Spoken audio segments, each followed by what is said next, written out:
to you all and welcome to another episode of Wear Many Hats. My name is Rachel and this is the podcast which is totally dedicated to the facilities management and property world. Today, we've got a fantastic guest with us. It is Gorka Lopez. He is the Associate Director and Workplace Strategy Lead for UK and Europe for CBRE. Welcome, Gorka. Well, thank you, Rachel. Thank you for having me. It is a pleasure. The pleasure is all mine to have you here. You've got a great background and I'm interested to hear about your journey into the property world. So thank you. Did you come from far today? Not really. My commute is just literally 13-minute walking distance from Farringdon. So Brilliant. Yeah, that was easy. And it wasn't raining. Oh, you were very lucky. It was really raining when I got here. It was really, really raining. So that's good. So should we start? Shall we rewind a bit and see how it all started for you? So tell us a little bit about your background and how you got into where you've got to today. Yeah, no, thank you for that question. Is for me, it's journey of resilience. Right. So as you can tell by my name, so I'm from Spain. Okay. So I came to this country in 2011. Okay. I had a previous career, a successful career in Spain as a project manager. I started that straight away after university. I'm a civil engineer. So that's how I landed in the construction industry. Then I studied project management MBA, and I landed in project management client-side roles. And that brought me to the economical crisis in 2008, 2011. Oh, yeah. Tough So something that I wanted to do earlier in my career, I had the opportunity again. So in 2011, I said, well, I'm just getting my plan now done and executed. So I came 2011 and I started from scratch again. Okay. So that's why the journey of resilience. So I started in a pub as a kitchen porter. Okay. So I've wear so many hats in my life. I also work in Sainsbury's as a customer floor assistant. I saw this. So, and that is where the opportunity came back again. I started materializing where the opportunities were at the time. So there was a gap, shortage of civil engineers in the oil and gas industry in Aberdeen. So I took my 2 pieces of luggage again. And I went to Aberdeen. So I asked for a transfer in Sainsbury's. I found a shop there, and then I was hard shift. Starting, I was 6 to 1:30, 2:30, but I had my entire afternoon to actually network and meet all the oil and gas industry recruiters, engineers. So I met a lot of people, and in six months, I had 5 opportunities, and I landed in one as a project engineer. I see this. And I used those 5 years to actually become a chartered civil engineer. God, that's incredible. What a journey. So you had to, is it because you came to the UK, you feel like you needed to step back to move forwards? Is that kind of what you had to do? Yeah, I want your feet under the table, so to speak. Absolutely. So I wanted to learn from scratch. So unlearn to learn again, become more self-aware about what's the journey I wanted to do. And in 2017, when the oil and gas industry period came to an end, I came down to London.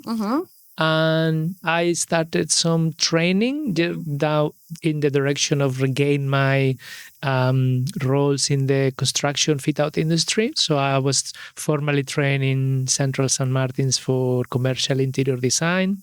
Nice. Visual merchandising in the London College of Fashion. Okay.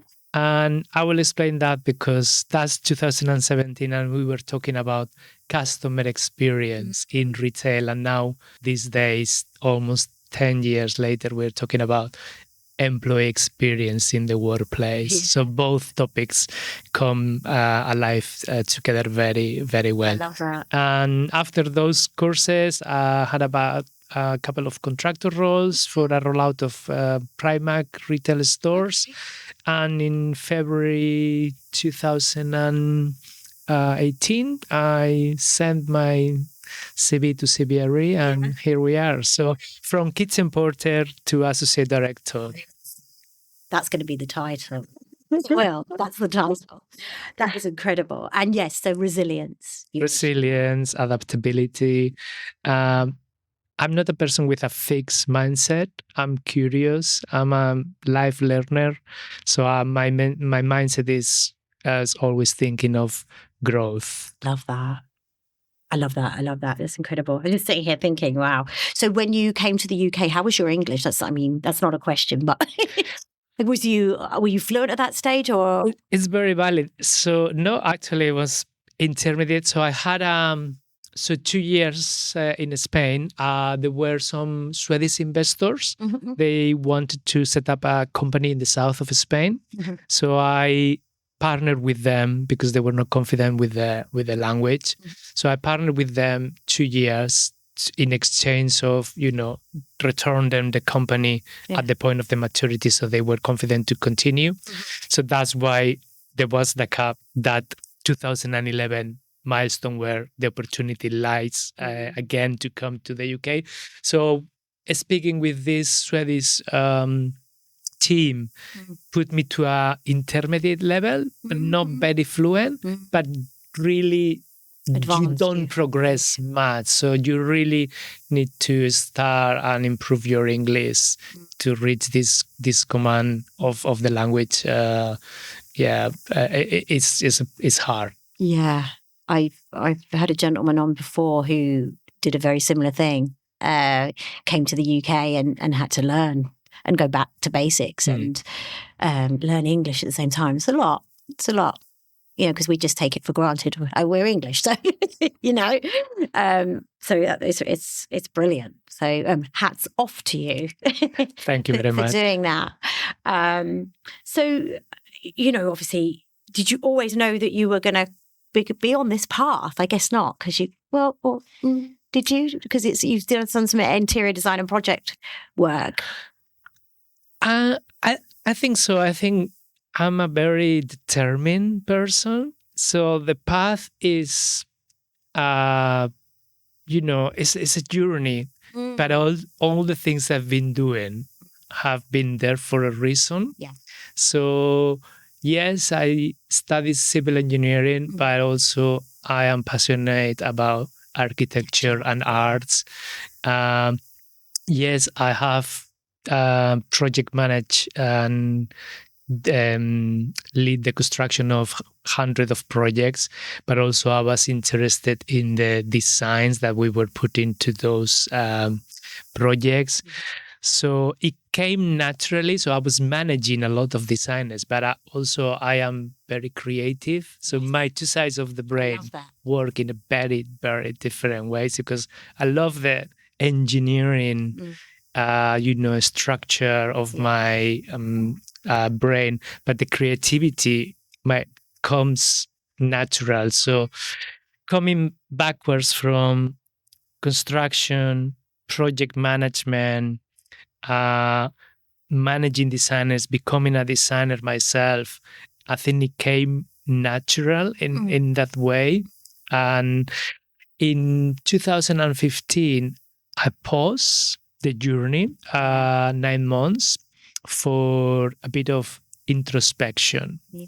So I was a journey of elevating a bit my self-awareness. Yeah. And I set up a plan that 10 years later, I'm in route of that plan. So I think I always knew I wanted to be in this path. I changed because we are organic. I adapt, but the values that root my journey, who I am, my essence, are very valid. So yes, some interest change, or that you dial in, dial out a bit in some of the things, but the essence of the journey, I think I always knew I was going to be in this path. I love that. Yeah, so there's obviously you're doing more planning, so you're obviously planning for the future, hopefully, and we shall see where this will go, because once this is out there, it's out there. So who or what gave you that real push? Obviously, you talk about resilience, so that's obviously down to you. But is there anyone in particular that helped you on your journey? I think a lot of people, because it comes to me about gratitude. Yeah. So I give without expecting. Yes. So everything that comes and goes. So, but if I start from the very beginning, I had a very accelerated graduate program. So typically the duration of a graduate program is 2 years. So my graduate program was 6 months. Okay. So I finished my engineering degree at school. I landed in this graduate program. I started working with project manager, and he had a construction manager and me as an apprentice. Oh. So we finished a project in 6 months, and that project manager, so my first line manager, had 2 projects to lead simultaneous. And I said, when we were finishing our first project, I said to him, so we got 2 projects now. How are we going to do? How are we going to split the team?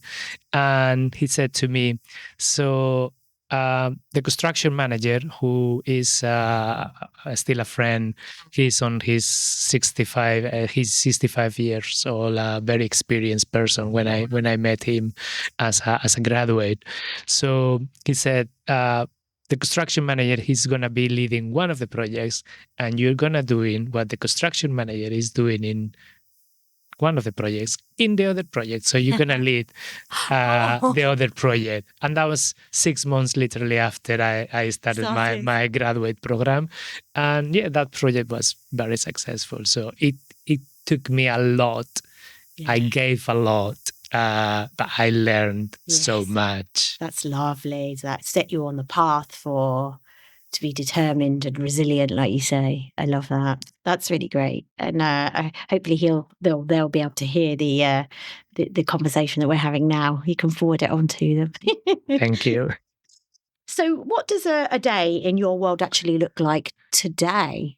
You've got looks like a dual role there. What are you doing? A day is busy, but everyone is busy.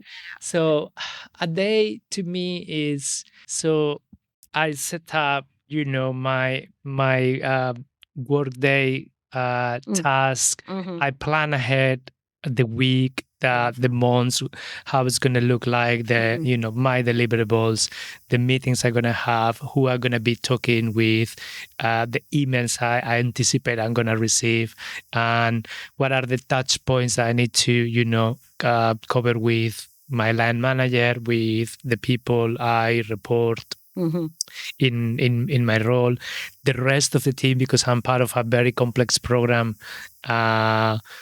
And we are a very multidisciplinary team.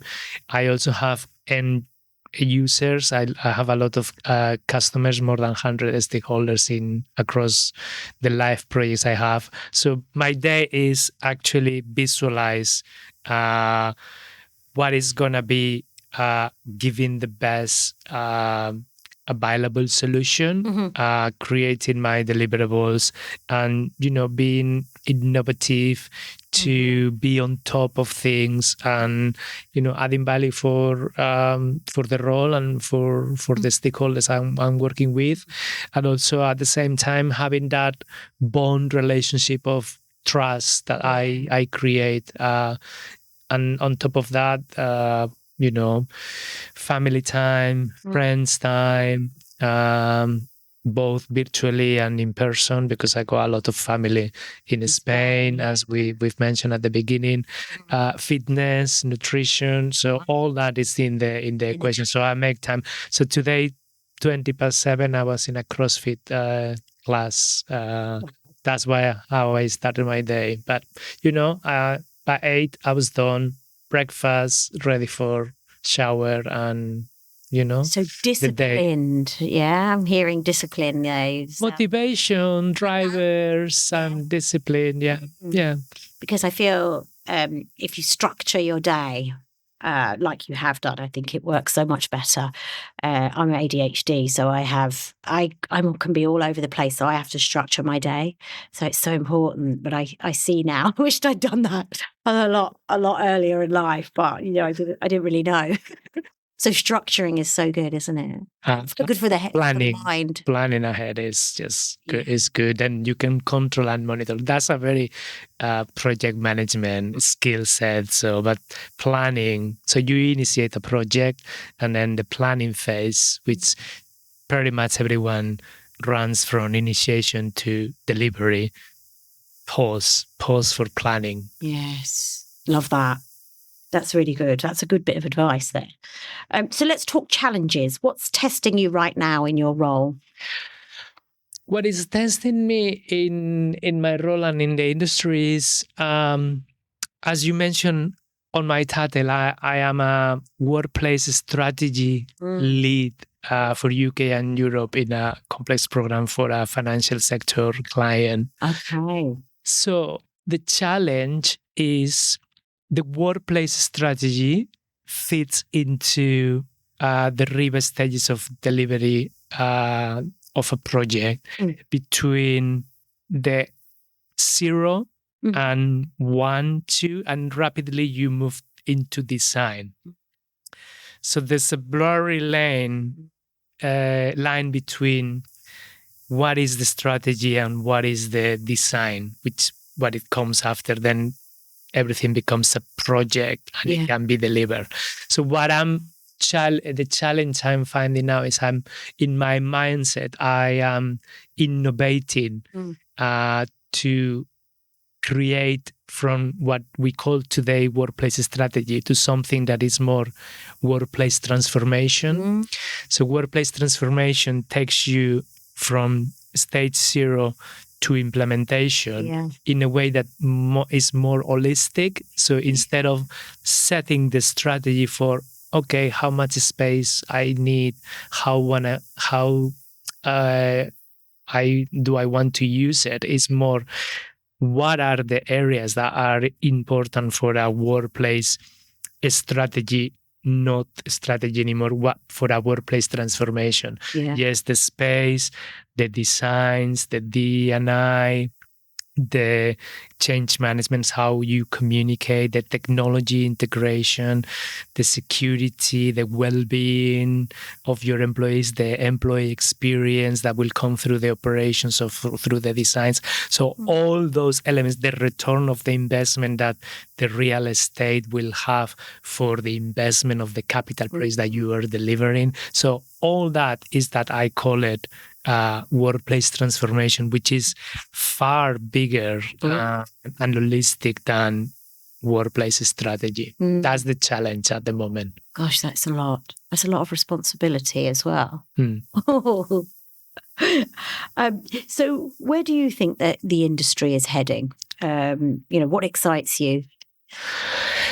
What excites me is about a couple of things we've mentioned at the beginning. So employee experience. So I am creative, and then I got these ideas ahead. And in 2017, I took my training for customer experience in the retail industry. Okay. So we now, 10 years later, almost, we're talking about employee experience. So the industry, I think, is heading towards a disruptor. Same disruptor that every industry has had as a result of mostly the technology. So travel agency, music, cinema, you name them. So the workplace is also going through that disruption. So we need to innovate to create the new level for the industry. How we blend the real estate with the capital projects, with the operations, and how we maintain those buildings, and how we create more diversity, equity, and inclusion designs, design for neurodiversity, well-being, experience. So all that is happening in the industry, and that's, I think, where we are leading sustainability. So designs for designs that are sustainable, carbon footprint, ESG agendas, regeneration of spaces, materials. I love all that. That is where we're going, isn't it? Yeah. I think quite fast. But I'm not a fortune teller, and I don't have a crystal ball, but I think my intuition is telling me that we are going in that direction. I feel that from the guests that I have on the show as well. I feel that we're moving that way. So, I mean, obviously, AI, that's another one that comes up, and all the tech, and and also people. You were talking about the employee experience as well, sort of remote working versus coming into the office.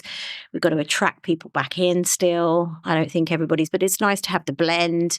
I don't know, like it is evolving, I think, and we have to evolve with it. Otherwise, we get stuck behind, I think.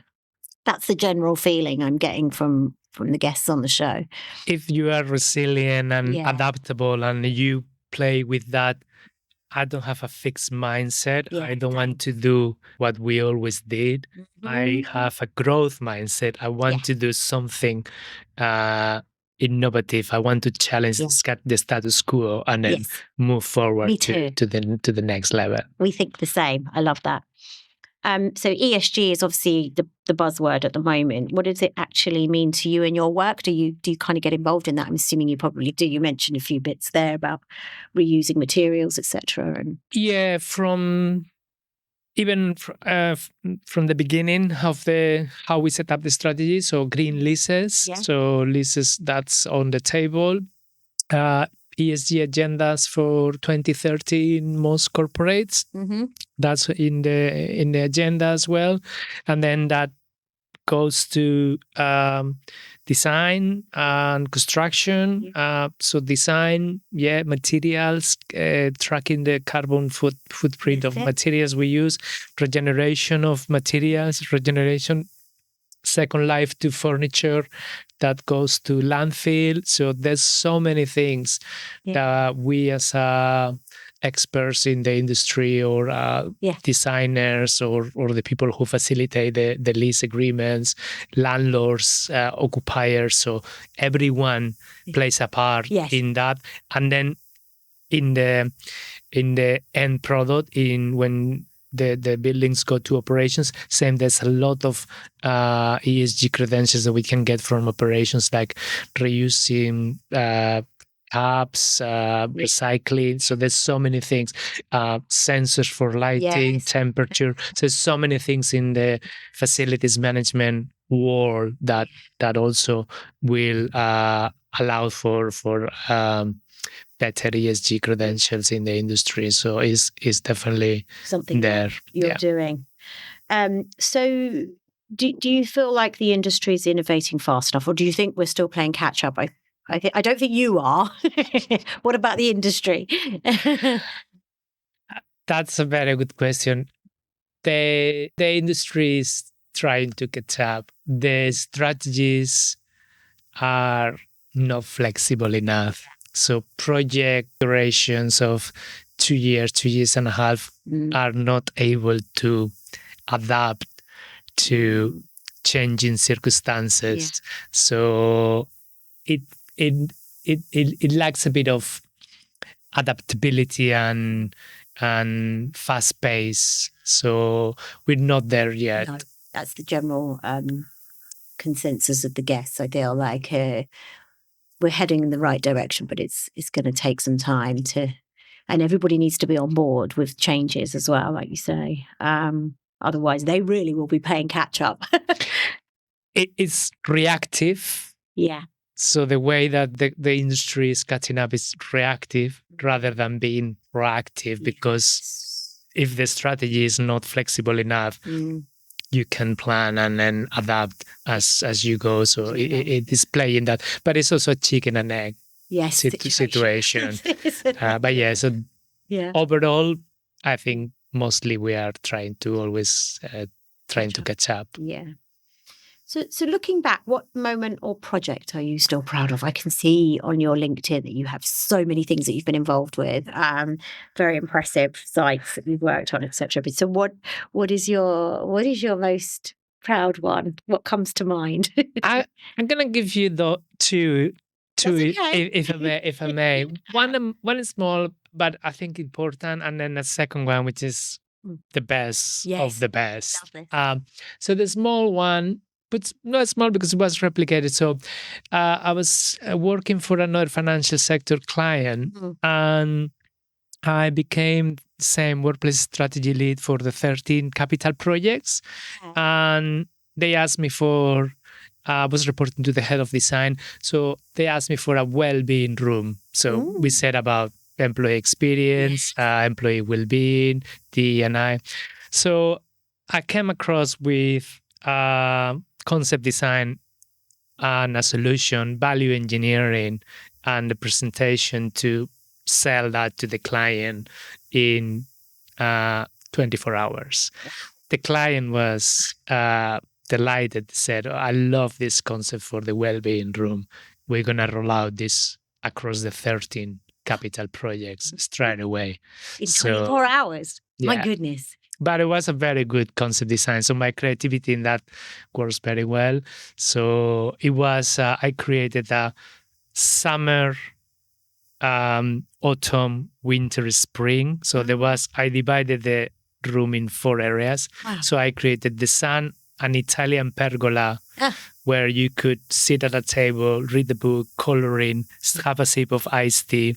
Winter was sleeping pods, a place where you could recharge, hibernate like Mother Nature does. And spring, autumn was an area where you can flow with the yoga practice, Pilates, and other cushions that were around. So the concept was actually really, really good. It came to me when I was sleeping. That's one. But the biggest and the largest project is the project of my life, and had a big challenge.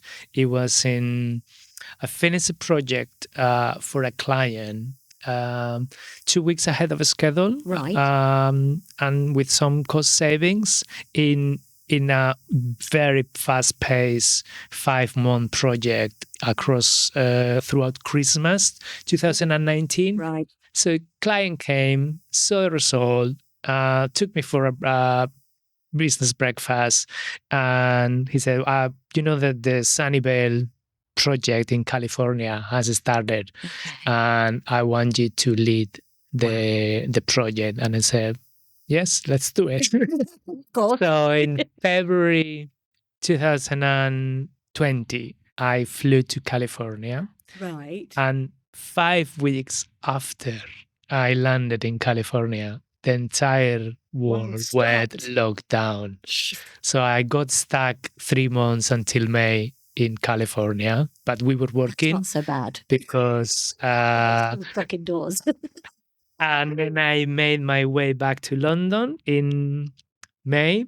But then in July, I managed to get back to the States, flying with a stopover in Istanbul of 17 days. Okay. Because the restriction was that you couldn't fly to the States if the previous 15 days you were in the UK or in Europe. So many rules, wasn't it? Stop 17 days. I caught a flight. I landed in San Francisco, and I was there from July to November to finish the project. And it was actually the first portfolio consolidation. So 11 entities under one single roof. And I was the project director of a 22 million campus for a technology giant in the Silicon Valley. So I think that's a huge and massive. I learned so much, especially throughout the pandemic as well. Didn't we all? Gosh, so did you know you were going to be stuck in Istanbul for? Yeah. So was that pleasure or business, or you had to work? What were you doing out there? We started working from home. Yeah. Oh my goodness. So we cancel. No, I had a studio, an apartment. Oh, that's handy. But yes, so we canceled the kickoff meeting. It was in person. Something was going on. Yeah. And so 4 days after was like this entire Crazy. lockdown. It's so crazy. It was. Life is. I know. It's happened for a reason. Life's gonna bring you the discomfort in a way. So yeah, it's how you overcome it, isn't it? And keep moving forwards. I think don't stop. And yeah, we just have to work through these troubles sometimes. Well, we have to. Absolutely. We've got no choice. We have to keep moving. Absolutely. Oh wow, that's testament to you then, and that's a fantastic projects and the outcome as well. So what's something you wish you knew when you were starting out? That's also, I like that question, and that ties to the introspective introspection journey I did in 2015. So I had a professional coach, which I am very lucky that she is my personal friend as well. So, but we had also the professional relationship in as a part of a group. So she gave me a book.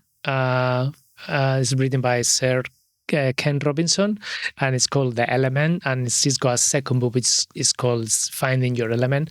And a phrase of that book, it says that don't follow your passion in abstract. And the meaning of that is that, yes, everyone says, oh, we need to be happy at work because we spend much of our days at work. Yeah. So yes, work in your element, work in your passion is what we all aspire, but don't use it as an abstract concept. Don't pursue your passion in abstract. You need to root and set the strong pillars that passion is rooting. Okay, what are my competencies? Yes. What are the environments I like? What are my interests? What are my values? So there's a lot of things around that can help you actually to build a definition of your passion and find the purpose for it. Yeah. And yes, so passion cannot be an abstract concept. It needs to be rooted in meaningful ideas. I love that. And this book will tell you some more about that, will it? The Element, is it? Yeah, and then it's got a second book that is called Finding Your Element. I've written that down. I dropped my pen as well. I hope you guys couldn't hear that. So if someone came to you tomorrow saying, I want to do what you do, what would you say to them? I've coached through my career, so I have become the leader I want to be. I've been inspired by others, but also I added my own personality, my enthusiasm, my the way I communicate, the way I create trust and bonds with people. So I coach a lot of, team members, junior, more senior. So if they come to me, they want to do what I do, I will offer them to shadow me, to work with me. I will delegate. I am very quick to see what are the drivers of, team members if they want to step in. So I will say, come, step in, be proactive, stay back. We can do this together. We are, and I want to work with the best. So if you are even better than me, and you're gonna become a leader in the industry in future years, at least I had you for the time. I had the best person in my team.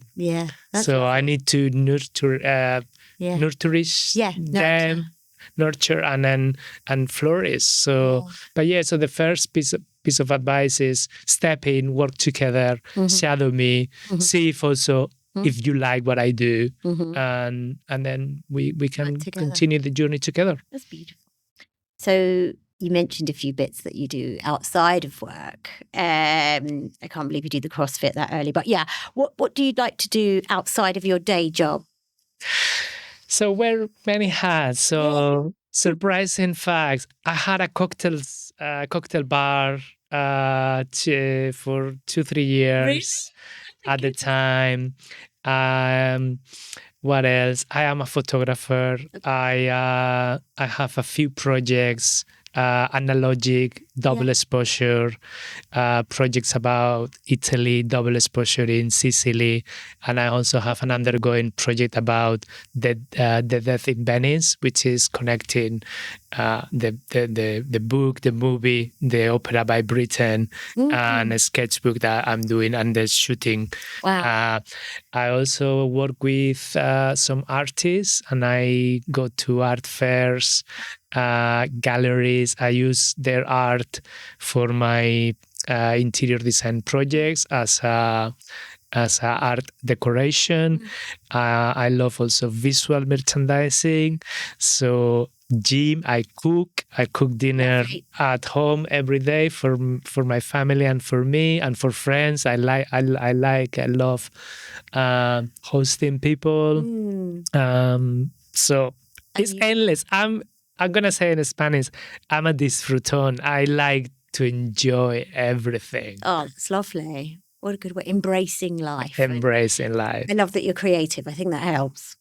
When you're creative, you like to try different things and it helps you. It feeds the creativity, doesn't it? Absolutely. The more you know and the more you experience. Yeah, my interior design projects are amazing. So when I just create concept designs and colors and materials and fulfill the brief or and the process I learned about the concept design, it was inspired by art. Yeah. So from a Gauguin art piece of art that is in the National Gallery, I created a concept design for a cocktail bar in London. Wow. So, and the process is just amazing. God, we could talk for hours on what you... I'd like to see inside your brain. It sounds really interesting, you know.